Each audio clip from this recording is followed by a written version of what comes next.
Hi, I'm Dr. Gemma, and welcome back to Cognitive, the Knitting Psychology podcast. Cheerfully and somewhat irregularly in business since 2008. Segments today may include what's on my hooks, needles, and spindles, a strategy, something I really like, put a lid on it, oh shoot, and blather. So sit back, put your feet up, pick up your knitting, crocheting, spinning, weaving, or dyeing, or any other yarny thing you're doing, and get ready to enjoy. Well, hello, it's Gemma, and this is episode 258 of the new series of the Cognitive Podcast. And your comments are very welcome. Please feel free to comment on the blog at cognitivepodcast.blogspot.com, or you can go to our group on Ravelry, and of course, links for everything I'm about to tell you, including that, they're all in the show notes. Meanwhile, in the warm thanks department, Deviant Stitch sent a link to a knitting book inspired by the Moomins, and I think someone else sent it to me as well through Instagram. And I can't remember if that was Roz or Amber W. But anyway, thank you peeps. It is a very interesting book. It's European designers. So it's a whole bunch of designers I have never seen. And there's very direct Moomin patterns, with a Moomin walking across it. But a lot of times there's just patterns inspired by the Moomins, I think, living by the ocean, I would say, in their time on their island. At any rate, there is a link to it in the show notes. It is on Ravelry. Go have a look at it. It made me incredibly happy.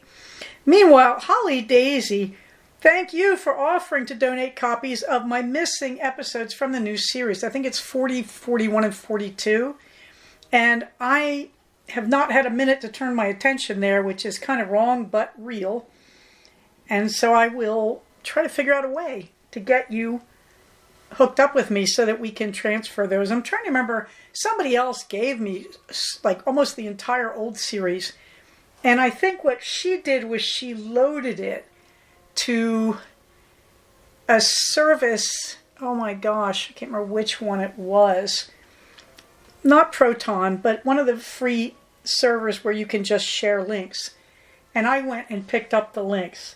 So that's one way to do it, but I will try to get back to you. I'll try to think that one through and get back to you.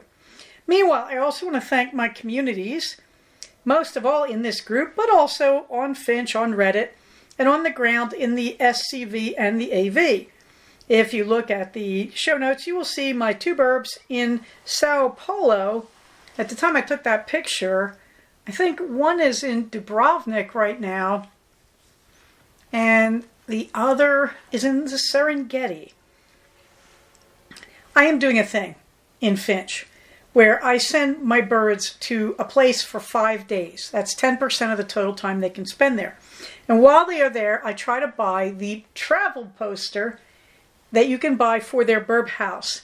And I will buy that and post it in the burb house. So I remember where they are when they're at home, so I don't dress them inappropriately. Yes, I dress my birds every morning in an outfit that is appropriate to where they are staying. It's true.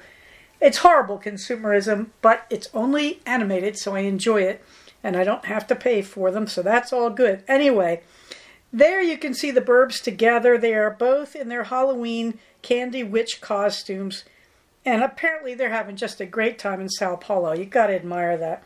Meanwhile, let's talk about CFR 11.5 and 12, shall we? Well, there is a link to the information thread. This is the information thread for 11.5. I have not yet posted one for 12 because I don't want to cross the streams, to quote Ghostbusters. But that's okay because you're going to get a lot of the same information anyway. So, yes, I have a reservation at the hotel. Yes, CFR 11.5 is scheduled for February 7th, 2026. CFR 12 is scheduled for November 14th, 2026.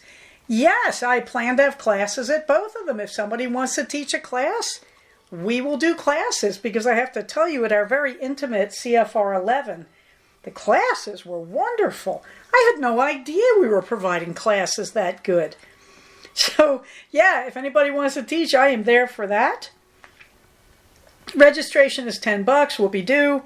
You can send that to me via PayPal, and you can see the PayPal address in the show notes, gemmadw@yahoo.com. Please send your payment. It's due at time of registration. It's not refundable. And sign-up date starts today, November 4th, 2025. Yes, I'm recording this November 4th, 2025 at 5:38 p.m.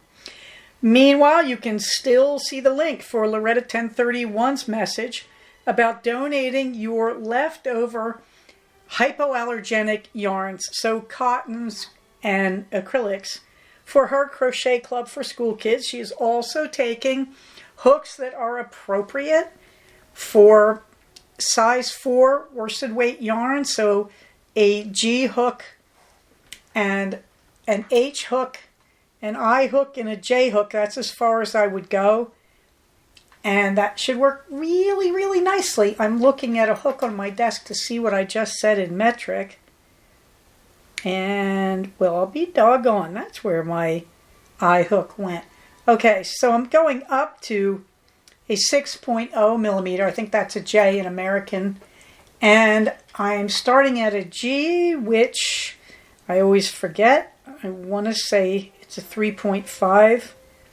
I'm looking at a Woobles hook, and it is useless for figuring that out. All right, I'll let you guess.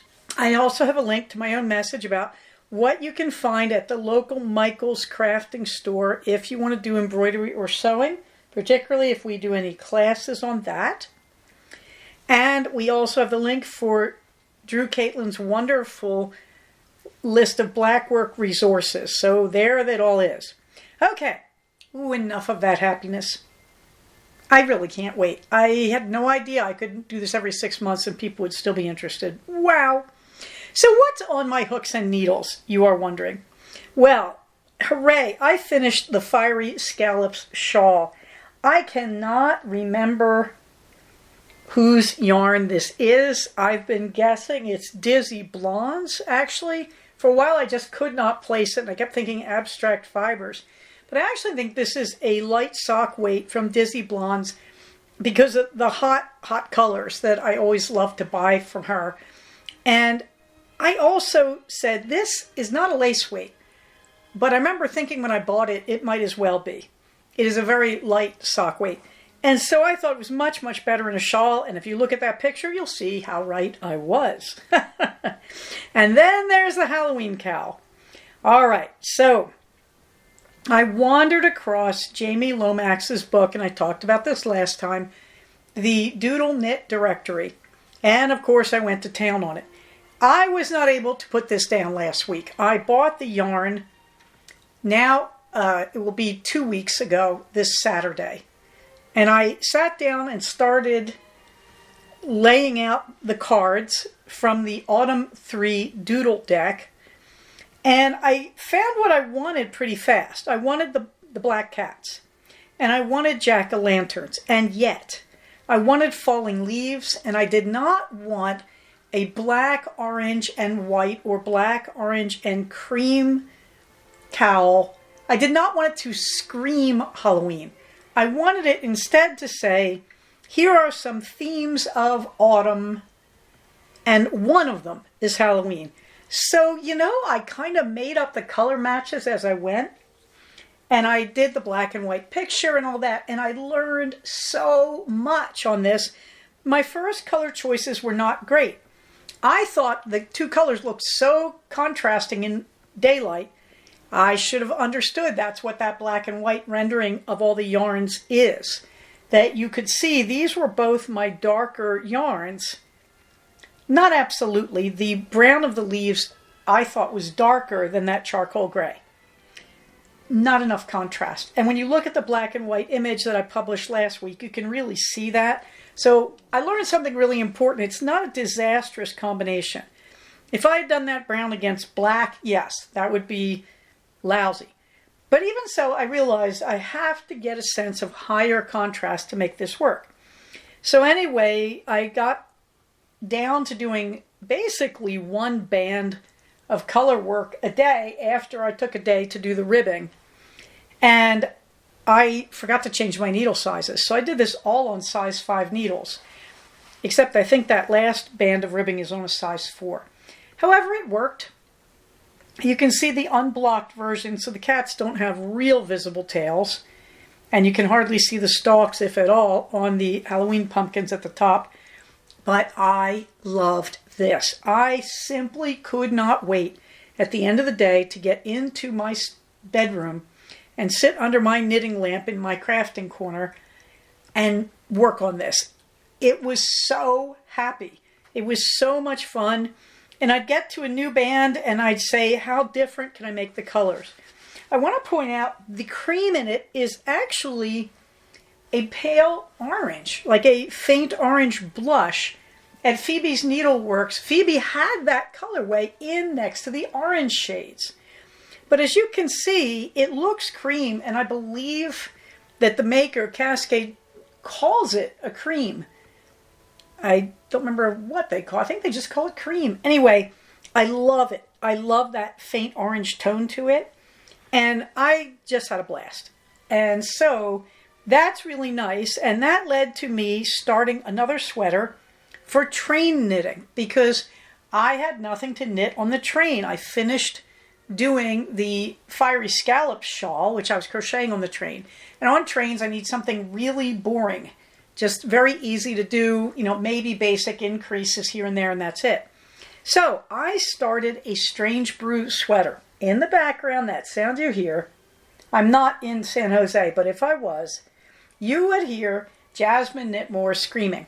Because for years she has said, you need to do a Strange Brew. And she's right. I'm working also on the Virgo sweater, and it's based on a Megan Regan pattern, and I did not use Fair Isle on it. I just did straight up that speckled green, and it just isn't well fitted where the Fair Isle yoke would be. And I've had that problem before with one of Megan's patterns. And yeah, I could block the living heck out of it and make it work. And by the way, her other patterns worked great on me. I don't really know why this one did that. However, I'm not going to bother exploring it. What I'm going to say instead is, I thought it was time to give Tin Can Knits a chance. And I read the Strange Brew pattern. And I realized what I want on the Fair Isle yoke is a plain background, just one color. And I want to use a variegated yarn through all of the contrast, the same variegated. This used to be called Fake Isle back in the day. Well, the long and the short of it all is I started a Strange Brew that I designed using a pattern of 3 tiers of different images of falling leaves. And I shopped my stash. And I found I had one skein that I bought just on a whim of Malabrigo Rios in Sagittarius, which is reds and greens, some oranges, a little touch of blue. And then I had Sunset, which is this really luscious gold. So the sunset will be the background, and the leaves will be in the Sagittarius, I think, but it is possible they will switch places in the middle band. The bulk of the sweater will be in Rios Cocoa. So this is very simple color-wise compared to the cowl. But the cowl, I really recommend you try this. That I had so much fun. I started with just their plain cowl pattern.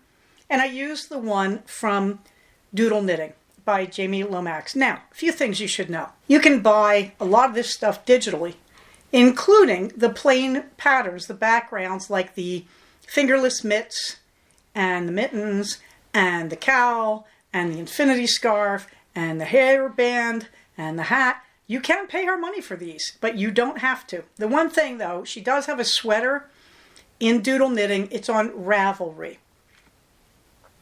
Otherwise, you can pay her money for those plain patterns, but you don't have to. First of all, most of the people listening to this podcast are skilled enough that you could just make up a pattern for these things. These are all very simple. But if you search around, you will find that the wonderful Jamie Lomax, based up in Seattle, I might add, we're cool from Washington, I'm just saying, she has given free patterns. You just have to look around. You will find on her blog the free patterns, the free digital for these things. Oh yeah, there's a mug warmer, which I have to play with because I just have to, you know. So you can get those background patterns for free. You can get the digital doodle patterns for $5 a set, and it's a good price. You can get the cards. And I was in the little knittery, and right on the counter she had the basic 200 card set. If you like the cards, I recommend it. It's a great price. It's $28. I say that because the other card decks are kind of pricey for what they are. I would tell you, if you're going to do doodle knits, get the Doodle Knit Directory, the book. You can buy it all over the place. They even have it at Walmart. You really should get a copy of that. That's where she lays it all out. But she gives you a lot of that information for free on the internet, so you don't really have to do it that way. And I would tell you, if you're going to get the cards, really get that 200 card basic set. It's just a little bit of everything, a lot of florals, a lot of geometrics. And yeah, you do need to have geometrics around. That they're very, very helpful for that between space when you have an awkward fit. And that does happen for me on the Strange Brew template. Okay, so among my finished objects, we have the fiery scallop shawl, and we have the Halloween cow. And I apologize, I got interrupted while I was recording, and I didn't want to go back and listen to it because it makes it harder to do my editing later, just believe me on this. All right, in progress, Stash Toss 2025, going very well. 86 skeins in, because I bought 2 more skeins. I had Living Coral from Malabrigo Rios, and I love it. It's not a good color for me, but of course it would make a great Halloween Fair Isle sweater. And so I bought 2 more, so I would have 6 of those. And then I have the leftovers, quite a lot of them, from the Cascade 220 that I used to make my cowl. I also learned that a good source for Cascade 220 is Phoebe's up in Claremont. Bit of a travel, but really worth it. And I found I have a lot of stray odds and ends in worsted weight from Knit Picks and various others that I've collected over the years, and fortunately did not give away at the last CFR when we were getting rid of excess yarn, and boy am I happy about that. Okay, so I have 86 skeins in, but 129 out because I used up 6 on the cow. Now I have them as scraps for future Fair Isle, but my rule of thumb is when I finish a big project, I say the ball was used up. It just works this way, just trust me. Okay, so we're at 86 in, 129 out for the year, very nice. Remember, this is not a precise art. The Virgo sweater, I am still finishing the first sleeve. I am working my way down the cuff, and then I will pick up the stitches on the other side. Looks like a great fit. Little bit puckery around where the yoke should be if I were doing Fair Isle. Blocking is going to help it, but I think it's always going to have just a slight bit of that puckerishness. And lesson learned, moving on to Strange Brew as my template to see how that works for me. Remember that when you do sweaters, if you're me, you don't do hard sweaters. I'm still doing top-down raglans. Now I have expanded to bottom-up, and I am doing this Strange Brew as a bottom-up because I got such great results doing my Sweetheart sweater last year as a bottom-up. And I'm using a lot of those same measurements as I go. So, anyway, I'm using I can't remember the template, yeah, was one of Megan Regan's. And I just don't know if I didn't get it right or I got the needle tension wrong, but all right, we're down to the sleeves. And otherwise, I have been working on the September sweater. And the question here is, why start a new sweater when I'm not done these? And that is a big one for me. The answer is I need train knitting. So doing a bottom-up sweater means I can knit a sleeve on the train. That's really popcorn knitting. Or I can knit the body without the yoke on the train And then when I get those done, I will assemble them at home and do the yoke in Fair Isle at home. At any rate, so I am in the weird place of having a handful of sweaters going right now. No work on anything else, but you can see my black and white filter on the colors I'm using for this Strange Brew sweater. And I'm just so looking forward to getting to that yoke. You can also see the beginnings of my sleeve. I believe I'm sitting at the train station in Glendale there. And I was just finishing the ribbing at the cuff of the sleeve there for the Cocoa Strange Brew. Meanwhile, not much work, no particular spinning, nothing in the sewing league. So let's move on to a strategy.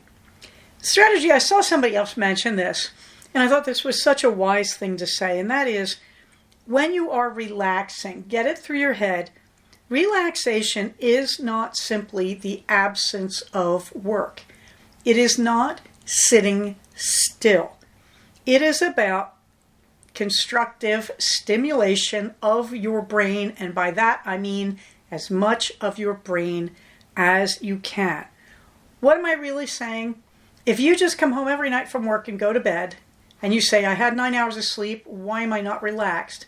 Because you didn't take care of the brain stimulation.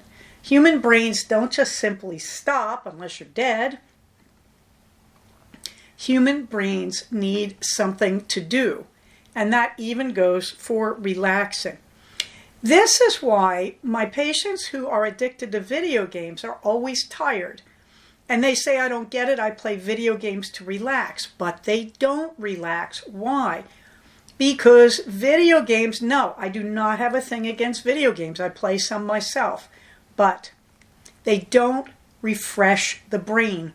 On a very simple level, they provide relatively little stimulation to the brain. While they activate the pleasure centers, they don't activate them fully, and they activate them by basically short-circuiting the rest of the brain. So you're really just not using enough of your brain. It does not matter how complicated or primitive the game is. It is not enough. This is why video game addiction is a problem. The addiction is the pleasure centers, the dopamine release. But you're not getting enough out of it. So if I go out running, and yes, you can get addicted to running. I've never had that problem. Thank you very much. If you marathon, you do meet a few of those people. But when you go out, you are breathing fresh air. You are pumping your whole body when you walk or run or hike or whatever you're doing, swim. You're in the fresh air. In my case, I have to make conscious decisions from second to second where to put my feet because I'm not running on a smooth surface. I'm getting incredible scenery. I'm getting smells and sounds. Sometimes I'm getting social contact with neighbors. Although since I wear a GoPro, people don't want to talk to me anymore. It really does turn people off. Fine, I'm out there to run, let me tell you. However, I am getting most of my brain stimulated. I am making decisions. I am using coordination. I am using my eyes, my ears, my nose. I am using as much of my brain's physiology as I can engage at one time. That is why it relaxes me. Even if it tires my muscles, it relaxes my brain. It is important because relaxation is not simply sitting still. This is why we go on vacations away from home, because it is stimulating to our senses to be in a new environment. This is why we go to museums, because we are walking around looking. This is why movies not so hot. But it is important. When you feel burned out, when you need to relax, you're probably not going to succeed that well if you do a staycation. And cleaning the house, it doesn't hurt, but you don't get a lot of that stimulation of the senses that you would get in a new environment or when you are outdoors. So please keep in mind, when you want to relax, it is not simply let's sit still. If it was, we could work all day and then pass out at night. That is not enough. Refreshment comes from major brain stimulation, not just sitting still and staring into space or lying down and watching the insides of your eyelids. Oh, shoot. The Santa Clarita 5K this Sunday. By the time you hear this, it will be tomorrow. That is, when you hear this, I will be looking forward to it the very next day. I'm doing okay with that. I've gotten very stable in 30-minute runs. I've started expanding to 40-minute runs. It's a little bit of a push, but I like it because it increases my time by a good 3/4 of a mile. So very, very nice. Meanwhile, my shoes are up to about 94 miles, which is nice. We'll see how they go. Usually I get 100 to 120 miles out of them. So we will see. Yes, dedicated runners track their shoes. Why? Sooner or later, parts of your leg and foot start to hurt in those shoes when you run. And it's important to realize when that's going to happen. Now, I can retire them to walking shoes. I'll be fine in them. But I can't really run in them after that point.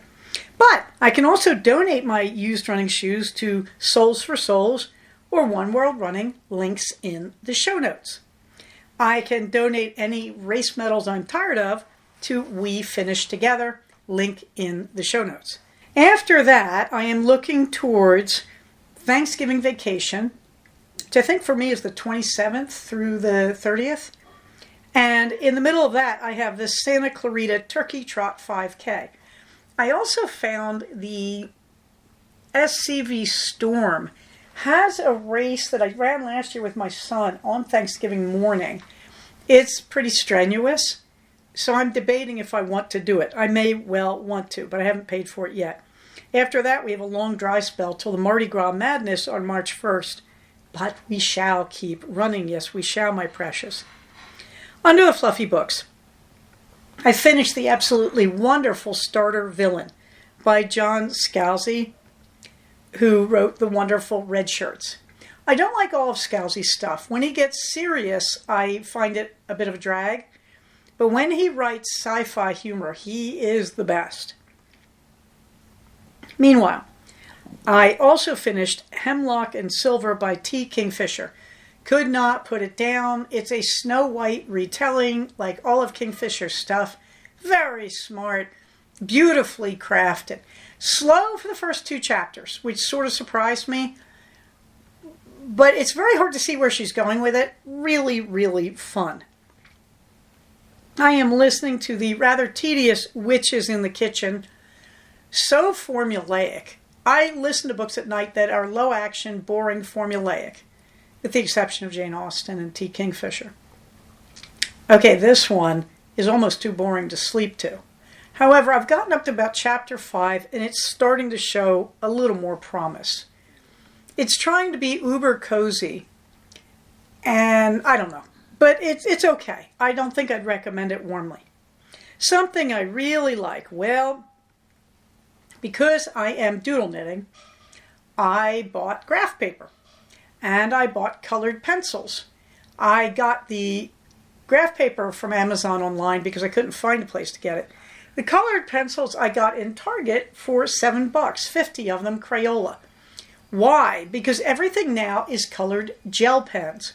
I don't like them. I think they're bad for the environment. They dry out fast and you're just chucking plastic onto a landfill. I like the idea of using colored pencils. Well, since nobody seems to want them, they're now really cheap. So 50 for about $7 or $8. Then I needed a case, and you can see the one I got. Not surprisingly, it's got the Moomins on it. This is from Barnes & Noble. Price wasn't bad, $12, something like that. But it's Moomin Papa and Moomin Mama. If you look hard, you'll see it towards the bottom left. Little Mai, who is the brat character. But I happen to love Moomin Mama. She's sort of my spirit animal these days. So now I have colored pencils in a Moomin bag to do my Fair Isle on graph paper, which, by the way, if you've never done Fair Isle on graph paper, if you've never traced it out for yourself so you can put layers together, oh Lord, it takes forever and it's boring. But it is worth the cost and effort. Meanwhile, on Project Back episodes on Proton, I continue to go with episodes 1 through 50 of the new series, and hopefully I will get those missing episodes. Put a lid on it, not much. I'm sitting here eating this salmon soup that I love for the winter right now. So let's get on to the blather, shall we? In the salmon soup, I did not have capers, so I added extra lemon juice. The technical term for this is a mistake. It was okay, but the salmon soup really needs those capers, I'm just saying. In the blather, not a whole lot. I really needed to get out of the house because 2 weeks before last weekend was CFR 11, and I didn't get to do my train riding.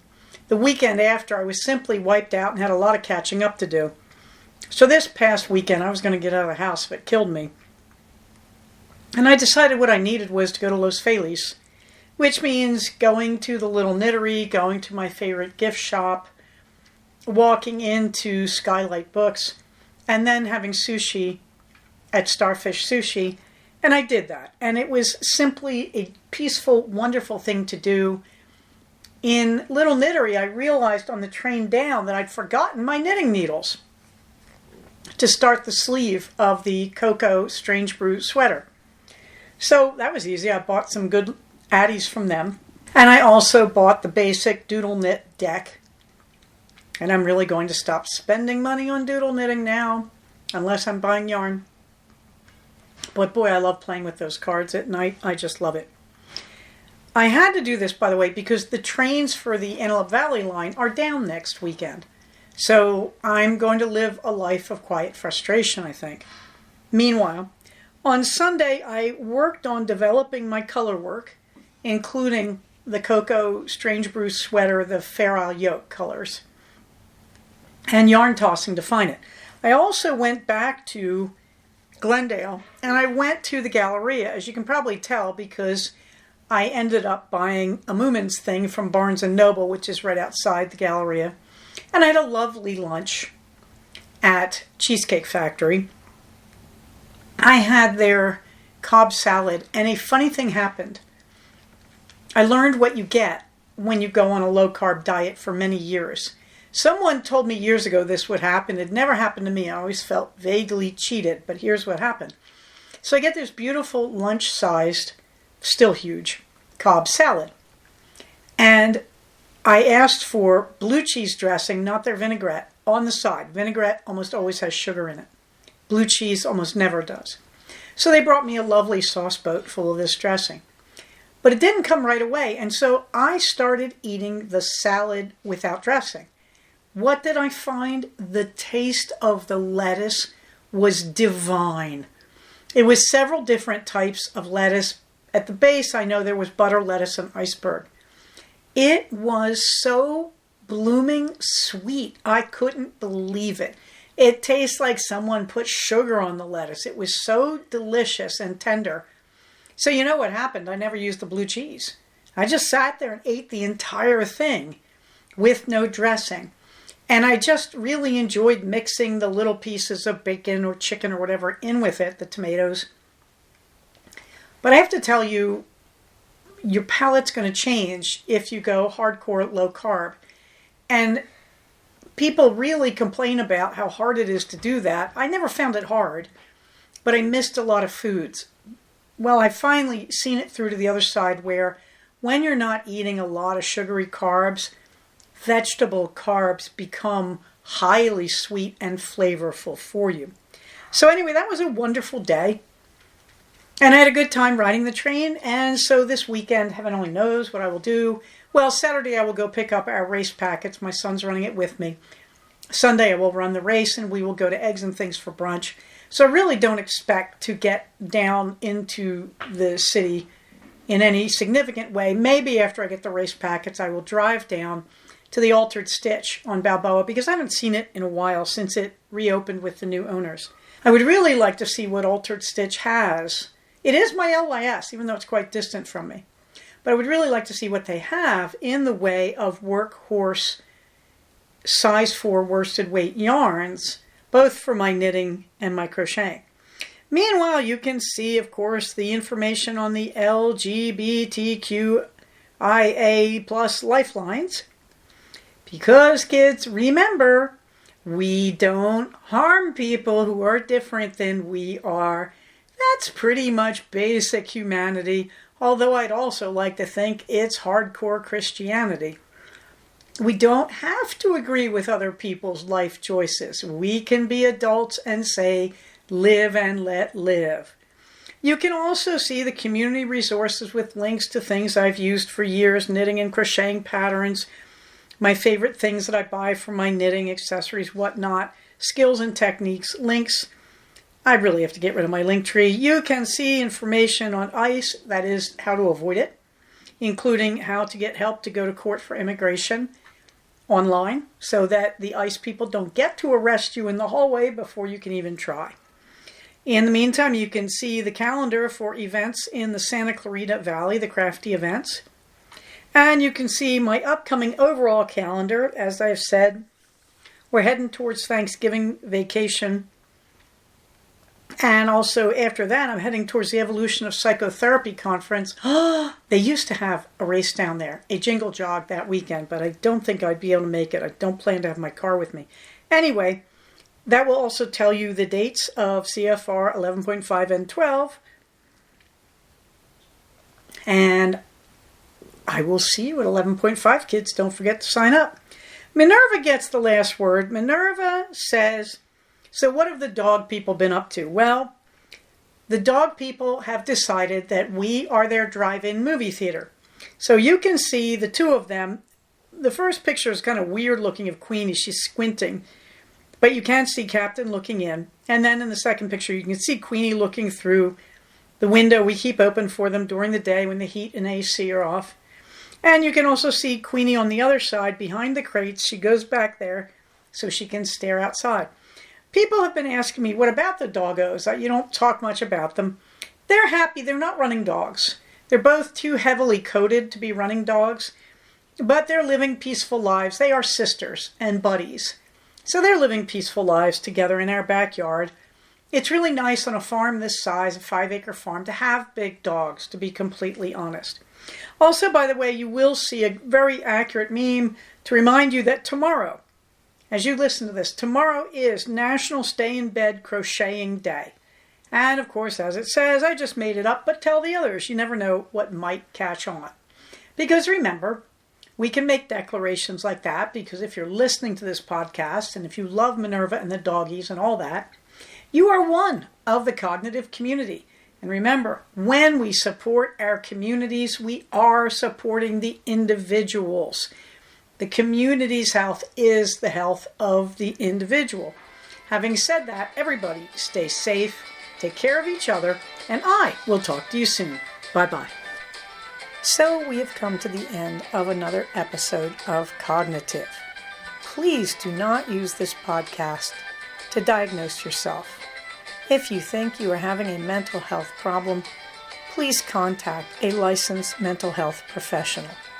Show notes for these episodes can be found at cognitivepodcast, all one word, .blogspot.com.